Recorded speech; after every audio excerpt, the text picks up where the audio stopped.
Equal Pay in Sports by Abby and Courtney. Gender equalities in professional sports. At the end of each World Major Marathon Series, the leading man and woman each win $500,000, making a total prize of $1 million US. In 2007, Wimbledon announced for the first time it would provide equal purses to male and female athletes. All 4 Grand Slams events now offer equal prizes money to champions. When the Association of Surfing Professionals was acquired in 2012, known as the World Surf League. Sports such as tennis and golf and MMA are equal for men and women. The only professional sports team is the WNBA. The salaries are $1/10,000,000 because equal wages would bring down the business of the league that is built and supported by the NBA. The WNBA's existence as a league creates opportunity for professional participation.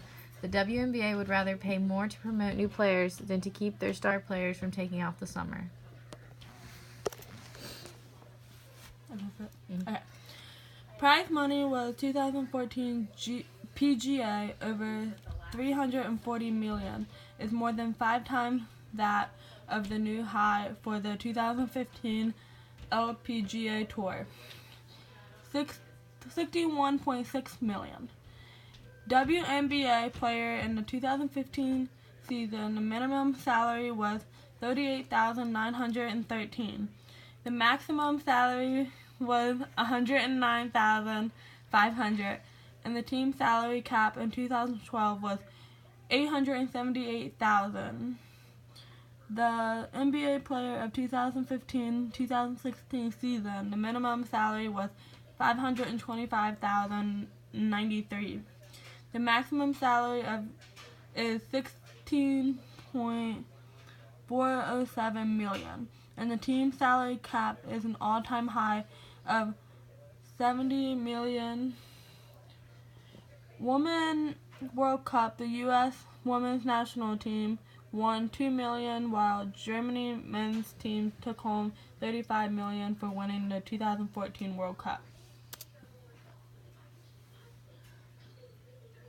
In the U.S., 40% of all sports people are women. Male athletes are receiving $180 million more annually in athletic scholarship grants than females.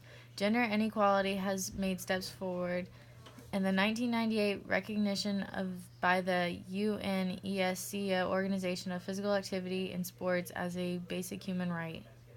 Colleges spending only 24% of their total athletic operations budget on female sport activities.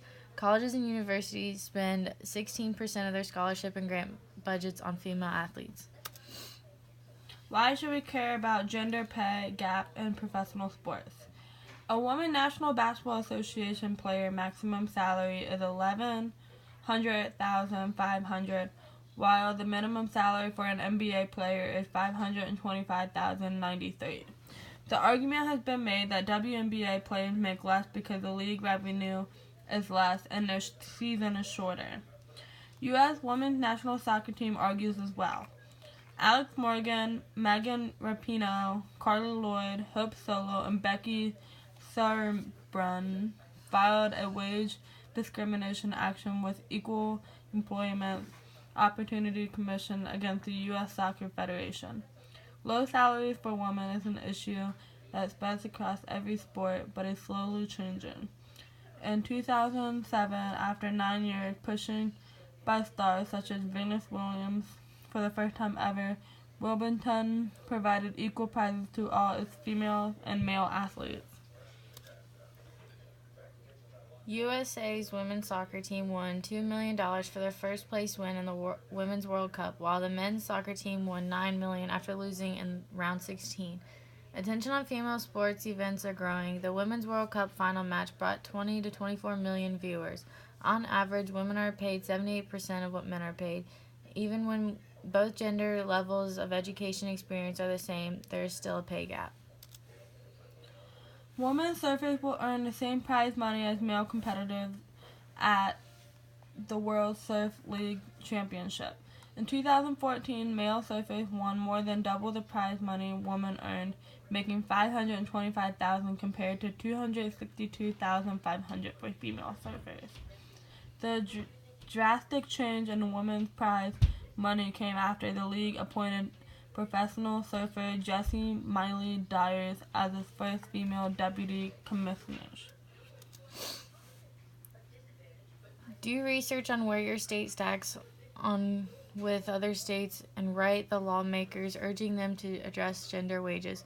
Host an event telling people about the difference about equal pay. Share it on social media so people on your page will know about it too.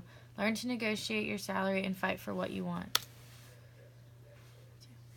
Lawmakers called for the National Football League to recognize cheerleaders as employees rather than independent contractors.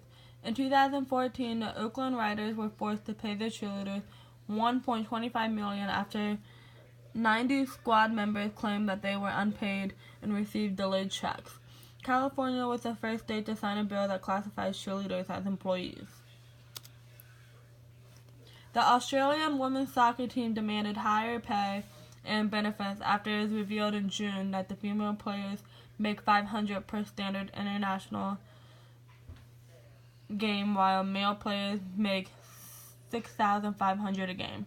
Australian football officials on the players' contract negotiation that would determine pay wages for men and women players on the Australia's top team. Pro would be that female athletes should get the same privileges as males to receive the same amount of pay because everyone is equal and should not have more important players, as it is unfair to everyone else. Men think that they are the best at everything. That doesn't mean that they should get more money than females just because they are good, and girls spend just as much time and effort in their sports and training as males.